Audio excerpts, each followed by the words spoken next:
अब देखिए प्रश्न क्रमांक 12। ये प्रश्न जो है बिल्कुल ही अलग प्रश्न है। ओके, तो इसे बहुत ही ध्यान से समझना। देखिए क्या बोला है, नदी के बहाव की दिशा में जाती हुई मोटर बोट। ये क्या है, एक नदी है, तो नदी का बहाव की जैसे इस साइड है नदी का बहाव, और इसमें क्या है, एक मोटर बोट जो है जा रहा है, ठीक है, इस प्रकार से इस दिशा में।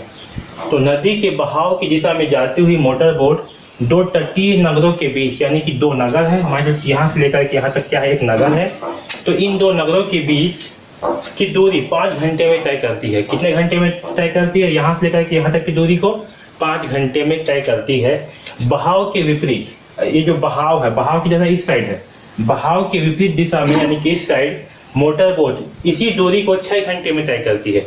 जब वापस यहाँ से यहाँ तक आती है तो कितने घंटे लगाती है, 6 घंटे लगाती है। जाते समय 5 घंटे लगा रही थी, आते समय 6 घंटे लगाती है। यदि धारा की चाल 2 किलोमीटर, जो जल की धारा है यानी कि पानी का बहाव, उसकी चाल कितना है, 2 किलोमीटर प्रति घंटा है, तो स्थिर जल में बोट की चाल ज्ञात करना है। हमें क्या करना है, स्थिर जल में बोट की चाल ज्ञात करनी है। ओके, तो चलिए अब इसे जो है हल करते हैं।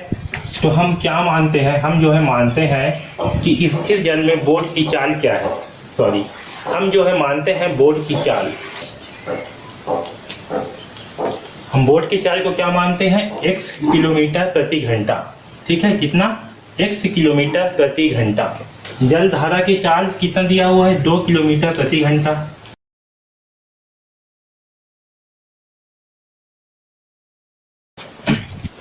तो अब सबसे इंपॉर्टेंट ध्यान दीजिए, नदी के बहाव की दिशा में वेग, ठीक है, यानी कि नदी का जो बहाव है जिस दिशा में, इस दिशा में, तो नदी के बहाव की दिशा में वेग बराबर क्या होगा, दूरी बटे समय। ठीक है, तो वेग बराबर क्या होगा, दूरी बटे समय। ठीक है, अब देखिए हमें क्या दिया हुआ है कि नदी के बहाव की दिशा में जाती हुई मोटर बोट दो तटीय नगरों के बीच की दूरी 5 घंटे में तय करती है। कितने घंटे में तय करती है, दूरी को 5 घंटे में तय करती है।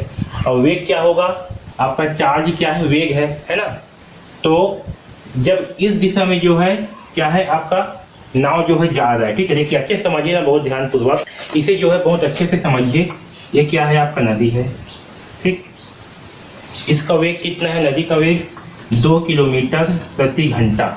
ठीक है, और इसमें क्या जा रही है, एक मोटर बोट जा रही है। ठीक है, क्या जा रही है, मोटर बोट। तो मोटर बोट का वेग कितना है, 1 किलोमीटर प्रति घंटा। तो जब जा रही है उस समय कुल वेग क्या होगा, तो नदी का वेग और मोटर बोट का वेग दोनों क्या होंगे, आपस में जुड़ जाएंगे। है समझ में, क्योंकि आपका मोटर बोट भी इस साइड में जा रहा है और नदी का वेग भी इसी साइड पर है, तो दोनों क्या होंगे, आपस में जुड़ जाएंगे। तो नदी का वेग कितना है, 1 से है, और बोट का वेग कितना है, मतलब बोट की चाल कितना है, 1 से है, और जलधारा की चाल कितना है, 2। तो ये होगा 1 से प्लस 2। है समझ में, तो यहाँ होगा 1 से प्लस 2 बराबर, अब दूरी क्या है, दूरी हमें नहीं दिया हुआ है तो दूरी को हम d मान लेते हैं, और समय कितना दिया है, तो समय दिया है 5 घंटा। ठीक है, कि 5 घंटा जो है एक नगर से यहाँ तक जाने में समय लगता है। ठीक है, तो वेग कितना है, जल का वेग 2 किलोमीटर प्रति घंटा, और ये बोट का वेग 1 किलोमीटर प्रति घंटा। तो ये हो गया 1 से प्लस 2। ठीक, यहाँ तक समझ में आया सबको। तो क्या हुआ, 1 से प्लस 2 बराबर d बटे 5। d क्या है, दूरी हमें नहीं मालूम, तो इसे हम d मान लेते हैं। और समय कितना है, तो समय जो है 5 घंटे, तो यहाँ पर 5 लिखिए। ओके, इतना समझ में आया।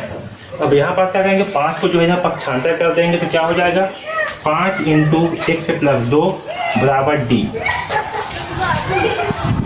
और 5 का गुणा जब ये अंदर में होगा कोष्टक के अंदर में, तो क्या होगा, 5 × x 5x, 5 × 2 यानी कि 10, तो 5x प्लस 10 बराबर होगा d। ठीक है, ये इसे हम मान लेते हैं इक्वेशन नंबर 1, समीकरण 1। ठीक है, अब देखिए नदी के बहाव की विपरीत दिशा में वेग, यानी कि बहाव की विपरीत दिशा में मोटर बोट इसी दूरी को 6 घंटे में तय करती है। अब क्या है, नदी का बहाव ऐसे जा रहा है, ठीक है, तो मोटर बोट जब वापस आ रहा है इस नगर से इस नगर में, ठीक है, उसी स्पीड से आ रहा है, लेकिन इसमें नदी का बहाव किस साइड है, इस साइड में है, और मोटर बोट का बहाव इस साइड में है। ठीक है, तो हमें समय जो है 6 घंटे लग रहे हैं। ठीक है, तो अब यहाँ देखिए मोटर बोट का बहाव कितना है, 1 से है। ठीक है, मोटर बोट का बहाव कितना है, 1 से है, और नदी का बहाव क्या है, 2, जो कि विपरीत दिशा में है। तो जब विपरीत दिशा में है तो हम क्या करेंगे, यहाँ पास माइनस करेंगे, जब दोनों समान दिशा में था तो क्या किए, प्लस किए। जब दोनों क्या है, विपरीत दिशा में है तो क्या करेंगे, माइनस करेंगे। यहाँ होगा x माइनस 2। ओके, और दूरी कितना है d, और समय क्या है 6 घंटे। हमें कितना लग रहा है, मोटर बोट जो है 6 घंटे का समय ले रही है, तो हमें जो है 6 घंटे। ओके, अब यहाँ पास भी 6 को जब पक्षांतर कर देते हैं तो क्या प्राप्त होगा, तो 6 का जो है यहाँ पर पक्षांतर करेंगे तो 6 का गुणा जो है x माइनस 2 के साथ होगा। ठीक है,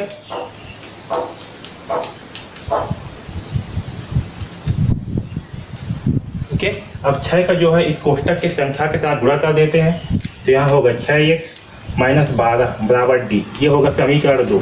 अब देखिए जो समीकरण 1 है ये क्या है, d का मान क्या है 5x plus d, 5x plus 10। ठीक है, और समीकरण 2 में d का मान क्या है 6x माइनस 12, तो 6x माइनस 12 बराबर क्या है d। ठीक है, तो इस d के जगह में ये जो d का मान है 5x प्लस 10, इसे जो है हम यहाँ पास रख देते हैं। तो समीकरण 1 और 2 से क्या होगा, 5x प्लस 10। हमने क्या किया, जो d है इसके जगह पे क्या किया, इस d के मान को रख दिए। तो इस d का मान क्या है 5x प्लस 10, तो यहाँ कर दिए 5x प्लस 10। आया समझ में। अब देखिए इस साइड में क्या है 5x है, इस साइड में क्या है 6x है। तो हम क्या करते हैं, इस 5x को जो है हटा देते हैं, यहाँ से क्या करेंगे, हटा देते हैं। तो हटाने के लिए क्या करेंगे, दोनों पक्ष में जो है 5x को घटाएंगे।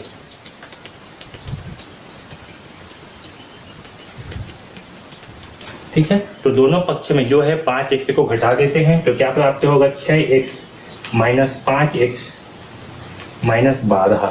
ठीक है, इधर होगा 5x माइनस 5x प्लस 10। ठीक है, तो एक में क्या है प्लस है और एक में क्या है माइनस, तो दोनों घटेंगे तो क्या प्राप्त होगा 0। मैं इन दोनों को काट देता हूँ। ठीक है, 6x में से 5x घटाएंगे तो क्या बचेगा, x से आएगा, तो होगा x माइनस 12 बराबर 10। अब देखिए x के साथ में क्या है माइनस 12, तो इस माइनस 12 को हटाने के लिए क्या करेंगे, दोनों पक्ष में 12 को जोड़ेंगे। तो दोनों पक्ष में 12 जोड़ने पर क्या होगा, x माइनस 12 प्लस 12, और यहाँ होगा 10 प्लस 12। ओके, तो माइनस 12 से प्लस 12 क्या होगा, कैंसिल या घटाएंगे तो 0 आ जाएगा। तो x का मान आएगा 10 प्लस 12 कितना होगा 22। ठीक, तो x का मान कितना आया, तो x का मान आया 22, और x से क्या था, तो x से जो है बोर्ड की चाल था। ठीक है, यानी कि बोर्ड की चाल क्या होगी, बोर्ड की चाल होगी 22 किलोमीटर प्रति घंटा। ठीक है, ऐसे समझ में, बोर्ड की चाल क्या होगी 22 किलोमीटर प्रति घंटा। ओके, तो इस प्रकार से जो है हम प्रश्न क्रमांक 12 को हल करेंगे। ठीक है, आया समझ में। तो इस वीडियो में हमने जो है सारे प्रश्नों को जो है कवर किया है। उसके बाद भी अगर आपको कुछ भी डाउट होता है, कहीं पर कुछ भी समझ नहीं आता, तो आप जो है हमें कांटेक्ट करिए, हमारी टीम जो है आपकी सहयोग करेगी। ओके, तो इस वीडियो में बस इतना ही। DKP एकेडमी से जुड़े रहने के लिए धन्यवाद।